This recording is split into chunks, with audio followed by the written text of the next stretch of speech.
Hi guys, and welcome back to the channel Held Dominance. Anthony here. Please remember to like and subscribe, and also click that notification bell if you're enjoying what you're seeing and if you want to see more.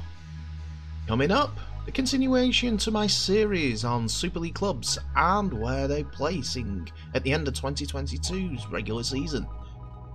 Today, Salford Red Devils. So the Salford Red Devils, well, they finished 11th at the end of last season, and we're in a bit of a transition stage, as it were, after the departure of Huddersfield-bound Ian Watson, who did really well the season before, achieving heights that Salford had never been to before, like getting to the grand final against Salford.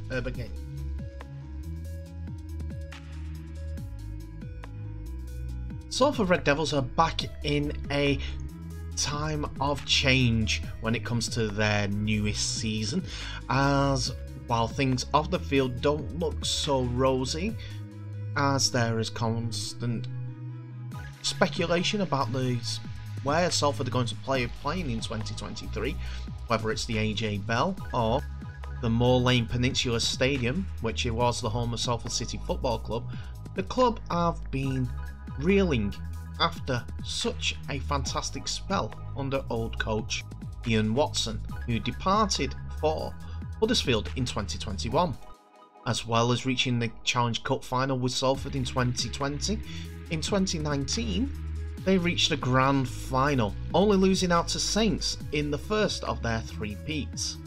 In 2021, the reins were handed to Richard Marshall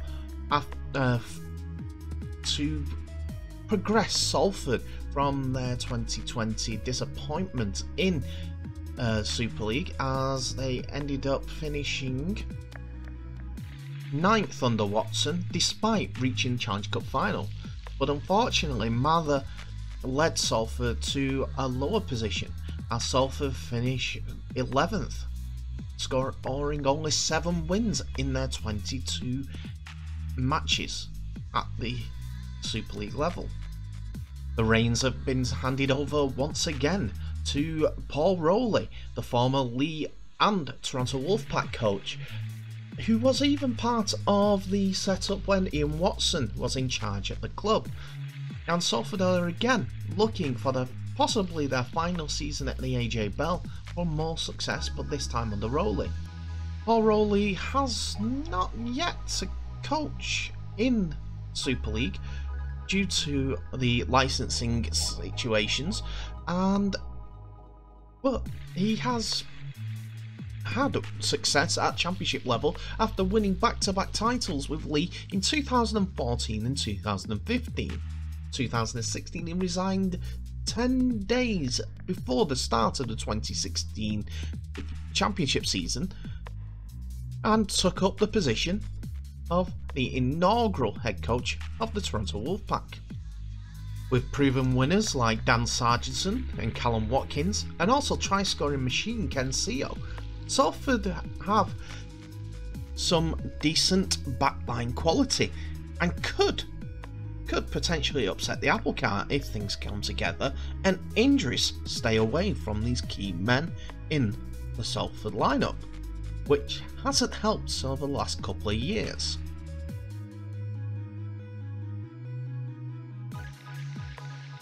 Salford have indeed rang the changes when it comes to their playing staff, as they brought in Brodie Croft from the Brisbane Broncos, a halfback, Ryan Brearley, a halfback fullback, Selisuli Akawala, who has been at Warrington for quite some years, as well as Shane Wright from the NRL's of Queensland Cowboys, as well as Tim Leifay, who has been on the Bulldogs books for a few years but mostly played in the New South Wales Cup.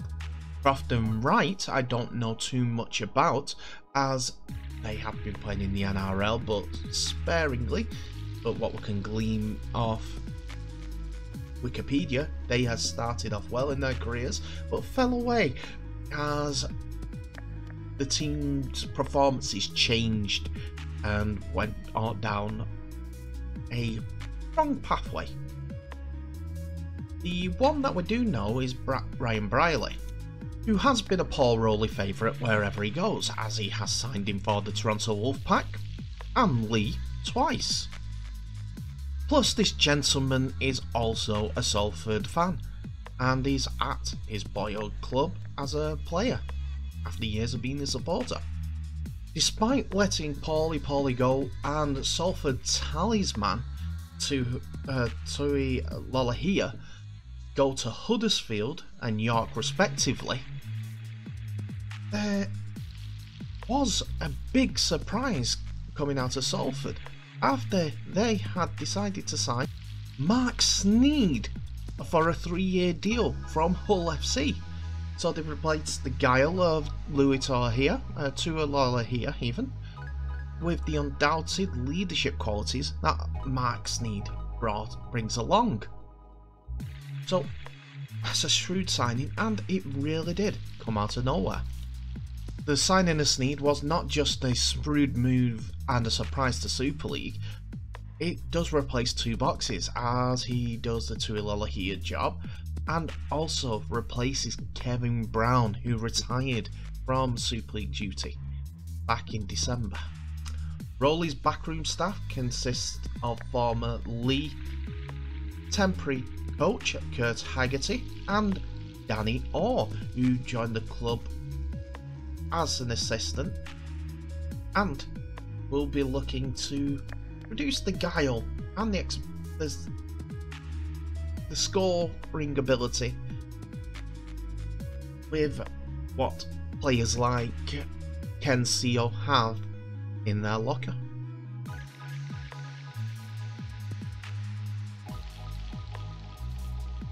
So my conclusion, where are Salford going to finish? Well, if they go on the same trajectory, they are my picks to go bottom and fall out of this league. That's because of 2 things. One, the uncertainty of the field. A place like the AJ Bell, with my gripes about how it looks and how it looks to television viewers, shall we say that, with regards to the crowd. It is a fantastic facility which Salford can use and gain massive amount of income from. So that's the off the field side. If they move away from that, they will possibly lose money. They would undoubtedly lose money if the rents that is needed from Salford City at the AJ Bell is being covered by Salford Red Devils at the Peninsula Stadium. That's off the field. Now on the field, apart from players like Jordan Johnson, what Salford have brought in is big forwards. Big. Not quality. Don't get me wrong, I don't know too much about Shane Wright. The more that was seen through the season, he could have an influence on the way that Salford play. But the pack is seriously lacking in my opinion. Unless they're going to put Chris Atkin at 9, I don't see who's going to be dummy half. Your guess is as good as mine. They'll need a number 9 to help move these big forwards around. At the back line, they're good.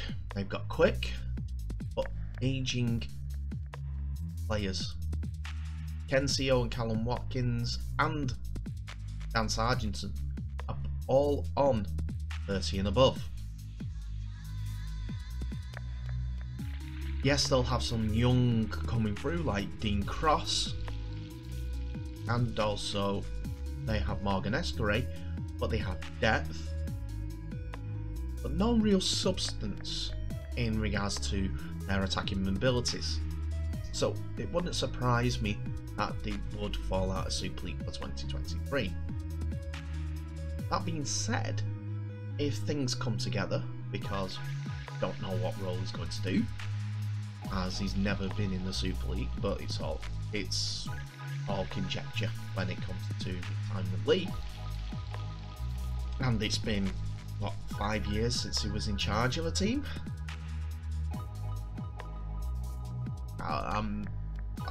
3 years. 3 years. It could be a better season than we think. So, it could be as high as 10th. Wouldn't surprise me if they finish bottom. Sorry, Salford fans. My thoughts?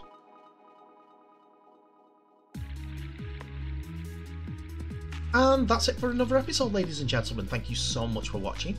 Please remember to like, subscribe and share this video worldwide, as well as clicking that notification bell for any updates that may be coming your way in the next few days. I am going to wish you a very happy new year, as this is the final day of 2021. Tell me what your highlight of 2021 is in the comments below, from either side of the hemispheres. Either side of the earth, north or south hemisphere, that's what I mean. But tell me also what your thoughts are on the video. Do you think Salford will be, like I said, bottom place? Or do you think that they have something about them that will push them further up the league? I'm willing to engage and now come back with some arguments the other way, but if I agree, I'll agree. It's just my thoughts, just putting them out there for you to critique, comment, or bring an over point of view to it, or a response. I'm more than welcome of that. But in the meantime, thank you so much for watching. Remember to share this video worldwide. And in the meantime, stay safe, all the best, Happy New Year, and I'll see you in the next video. New Year's Day.